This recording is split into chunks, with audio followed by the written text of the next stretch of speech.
Okay, we're back with the Airline chassis. We're trying to get it wound up. Uh, I've still got one more round of clearing. Well, maybe 2 coats of clearing on the cabinet for this radio.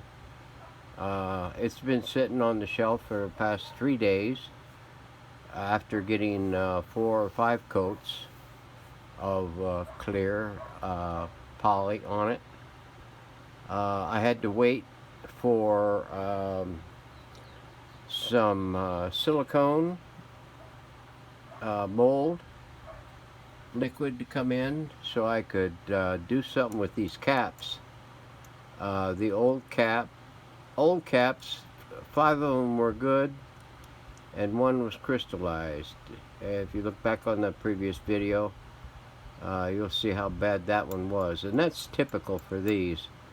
I don't know why they crystallize like that unless they're left out in the sunlight.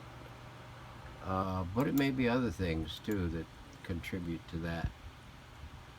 So I had to come up with a way of making one of these caps, clear caps,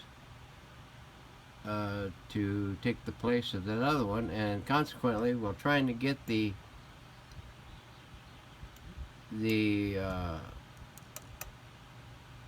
buttons off the shafts, I broke 3 of them trying to get them off the shaft. I mean, they were stuck on there that good. Apparently, the cap makes up part of the hook system on the shaft.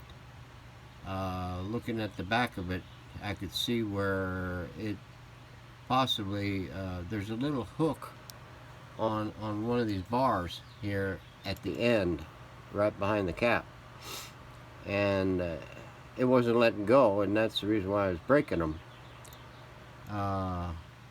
So what I managed to do was I made one and it came out pretty close, but the other ones were so yellowed from age.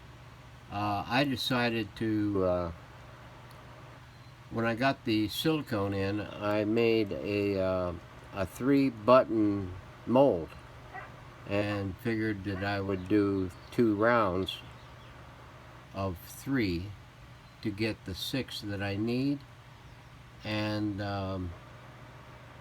here they are. That one's a little cloudy. This one here is a little cloudy too, but these came out pretty close to the same. And they're kind of like a microscope. They kind of zoom in a little bit on the text on the thing. So I managed getting these back on, but the old cap had a slot in it about halfway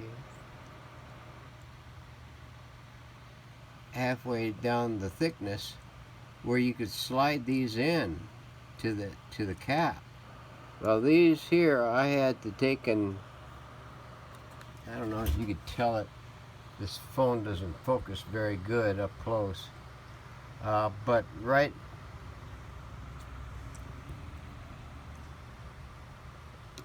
at the back of this cap right here, where it mates to this button, I put a little groove in there. I took a little bit of that meat out of the button, where it would leave a slot in there so that you could slide a label back in there. Fortunately, it worked out.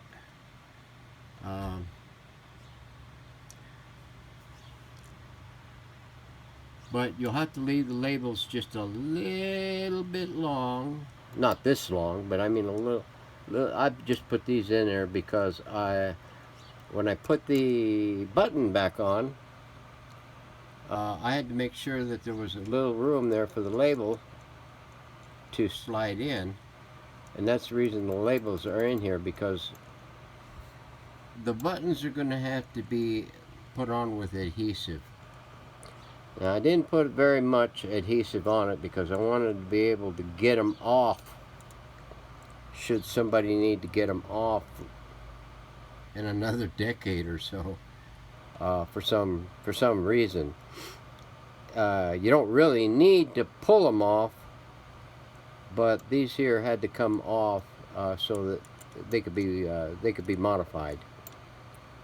And so putting them back on, the thing with the adhesive is that with this mechanical tuning, you have to take and pull the button out until she pops, releasing the tension on the spring steel that holds that little adjustment back there, so that when you tune your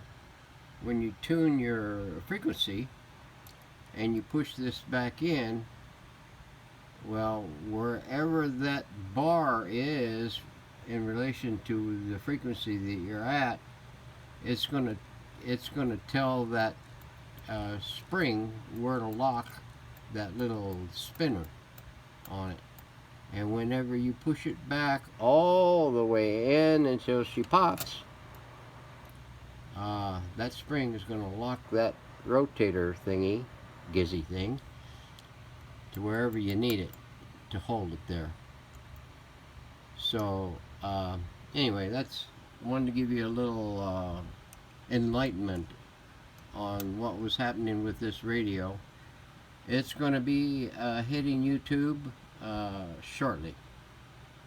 So the other radios are gone. I mean, they went out of here back to back. That was the Philco and the Stuart Warner. So stay tuned. This one here, when I get that cabinet ready and get this put back together and everything, we're going to make a quick video of that, and then we're going to go into the operation video. So stay tuned for more.